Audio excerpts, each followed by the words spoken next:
Hello, welcome. Dr. Sushma Singh this side. Today in Unit 28 Greenpeace Movement, we are going to start our lecture with the topic Greenpeace Movement Objectives. Members of Greenpeace use direct and, as mentioned earlier, non-violent methods of protest. Greenpeace has been campaigning against the environmental degradation since 1971, where the US government was conducting underground nuclear tests. This tradition of bearing witness in a non-violent manner continues till today. The Greenpeace activist act of protest is unique. They go to the place where the activity that the group considers harmful is occurring. Without using force, they try to stop the activity. For example, to protest against whaling, Greenpeace members in boats position themselves between whales and whaling ships. Greenpeace is a campaigning organization and organizes public campaigns for the following causes: protection of oceans and ancient forests, phasing out of fossil fuels, and the promotion of renewable energy to stop climate change, elimination of toxic chemicals, prevention of genetically modified organisms being released into nature, end to the nuclear threat and nuclear contamination, safe and sustainable trade.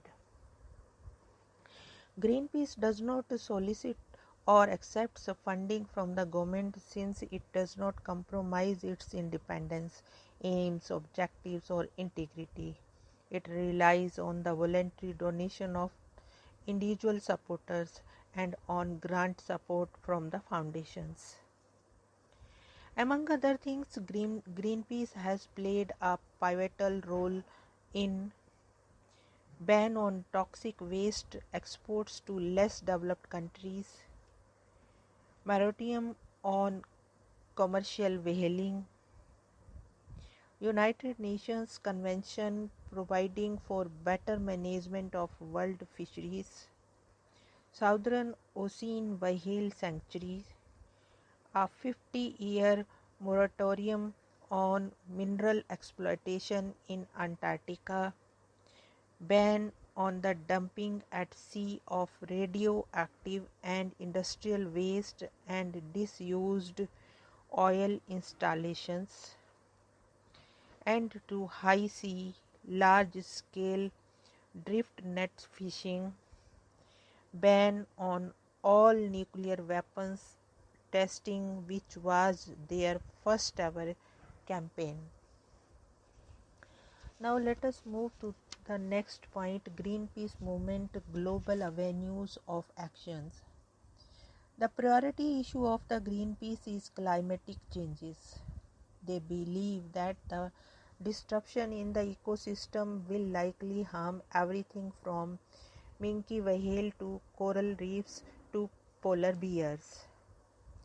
The world forest cover will deplete and hundreds of thousands of species will become extinct due to the drastic weather change. Climate change will also bring devastation to people and communities, especially some of the world's poorest. They do this by sensitizing the people about the need to maintain climate stability and influencing the policy decisions of the national governments that may leave an impact on the climate. Let us now look into some of the Greenpeace actions against some national initiatives which otherwise could have caused adverse environmental changes. Some of the main avenues of action of Greenpeace movement, as mentioned earlier, in the areas of climate change are saving sea and sea wealth, protection of ancient forest, protesting against genetic engineering, elimination of toxic chemicals, ending nuclear tests, encouraging sustainable trade, and abolishing nuclear weapons. In this section, let us see some of the initiatives of the Greenpeace in each of these avenues. The first is Stop Human-Caused Climate Change. Greenpeace activists are very prompt in protesting against the energy and power plants that may cause environmental deterioration and climatic change. They claim burning of coal is one of the main causes for global warming. This is precisely what many of the giant power plants around the globe do. They accuse that international lending agencies such as Asian Development Bank, World Bank, Japanese International Bank for International Cooperation and other agencies, etc., all of whose proclaimed agenda is development of the underdeveloped, in fact are depriving the people of the both developing and developed nations a healthy living environment by way of financing huge power projects that cause adverse environmental impact.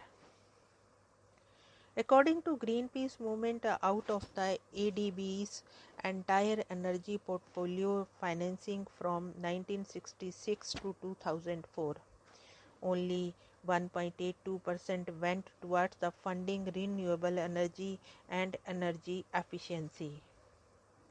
The overwhelming majority of the financing has been geared towards fossil fuel power projects such as the MSO-003 coal plant in the Philippines and Southeast Asia's largest coal plant in McMahon, Thailand, and currently funds are being earmarked for newer plants like Mapthatpu in Thailand.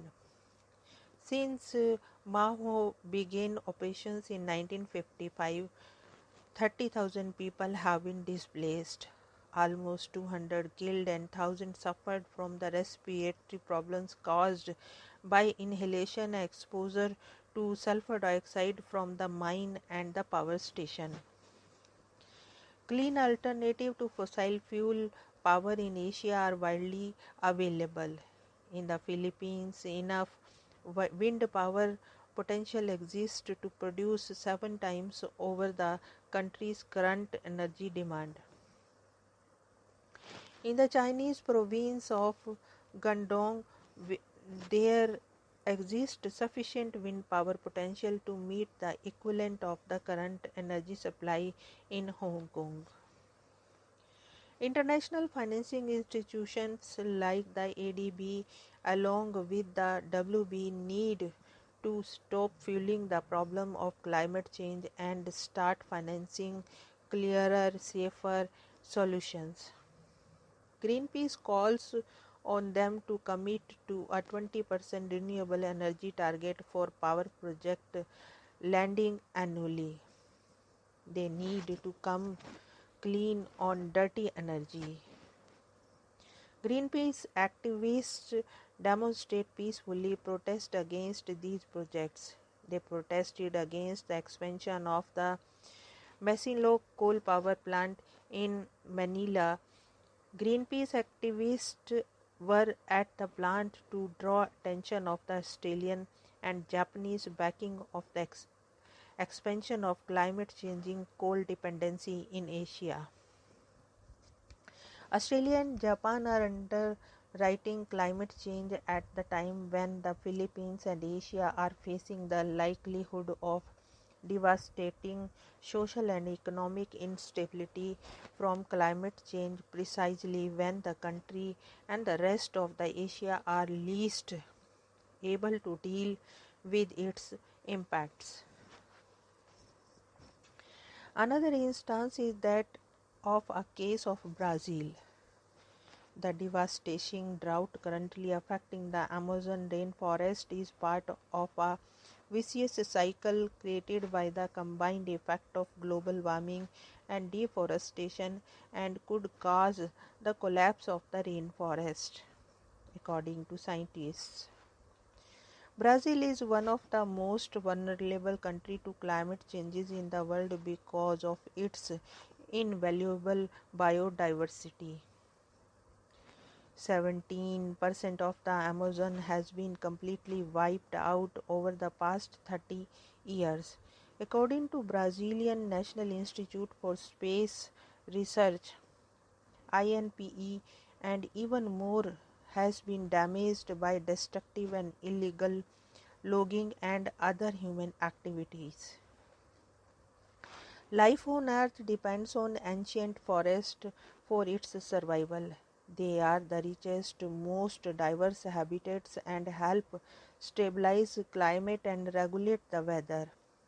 Amazonian deforestation and fires account for more than 70% of Brazil's greenhouse gas emission and place it among the top 4 contributors to global change. Greenpeace called on governments to take urgent action to stop deforestation and commit to the massive carbon dioxide reduction needed to protect the Earth's biodiversity and millions of people who are at risk from the impact of climate change and ancient forest destruction. In China, the severity of climate change is already bringing two of the world's mightiest rivers to a blink of collapse. Scientists from the Chinese Academy of Sciences say that environmental damage linked to the climate change is pushing the Yellow River source into ecological breakdown, threatening the life blood of 120 million people who rely on it for domestic as well as agriculture and industrial uses. In the Amazon River region, one of the worst drought ever recorded is damaging the world's largest rainforest, with wildfire breaking out, fresh drinking water becoming scarce and polluted, and the death of the millions of fish as the streams dry up. Here we want to close this lecture. Thanks for listening.